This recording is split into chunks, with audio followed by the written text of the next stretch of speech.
मैंने कहा था ब्रिटिश गवर्नमेंट की तरफ से ये सब है, इसलिए ये चलता रहेगा। चीफ जस्टिस ने कहा ठीक है, जब जो जैसा चल रहा चलता रहे। গলা চড়িয়ে ঘোষণা করেছিলেন, কয়েকদিন কাটতে না কাটতে নিজের কথাই ঘিরতে হলো নুরুর রহমান বরকতিকে। বরকতির গাড়ি থেকে লালবাতি খুলে দিল পুলিশ। ডেপুটি কমিশনারের নেতৃত্বে অভিযানেই খোলা হলো লালবাতি।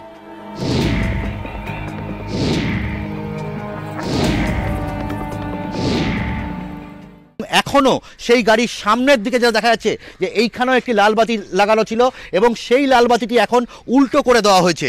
অর্থাৎ প্রথম থেকে যখন এই গাড়ি তিনি চড়তেন বরকতি সাহেব, সেই সময় এই গাড়ির সামনের দিকে একটি লাল বাতি এবং গাড়ির মাথায় আরেকটা লাল বাতি, যদিও মাথার লাল বাতিটা খোলা হয়েছে এবং সামনের লাল বাতি মুখ ঘুরিয়ে দেওয়া হয়েছে এবং টিপু সুলতান মসজিদের ভেতরে আরও একটি গাড়ি রয়েছে, সেই গাড়িরও লাল বাতি খুলে দেওয়া হয়েছে।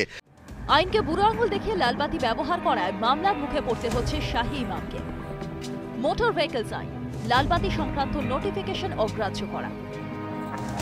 চলতি বছরে 1 মে থেকে দেশজুড়ে লালবাতি নিষিদ্ধ করেছে কেন্দ্র। এখানে বলা হয়েছিল রাষ্ট্রপতি, প্রধানমন্ত্রী সহ কোনো ভিআইপি লালবাতি লাগানো গাড়ি ব্যবহার করতে পারবেন না। এই ঘটনার অভিযোগ পেলে ব্যবস্থা নেবে সংশ্লিষ্ট রাজ্য প্রশাসন ও পরিবহন দপ্তর। রাজ্যের মুখ্যমন্ত্রী কোনোদিনই লালবাতি ব্যবহার করেন না। এই নির্দেশ জারির পর রাজ্যের মন্ত্রী ও ভিআইপিরাও লালবাতি ছেড়েছেন, অথচ লালবাতির মোহ ছাড়তে পারেননি শাহী ইমাম। একের পর এক বিভ্রান্তিকর দাবিও করেছেন। শাহী ইমামের আচরণ নিয়ে প্রশ্ন তুলছিলেন ইমাম ও মুসলিম সমাজও। অবশেষে ঘটনায় কড়া হলো রাজ্য। এখন থেকে লালবাতি ছাড়াই ঘুরতে হবে নুরুর রহমান বরকতিকে। Bureau report, ETV news Bangla.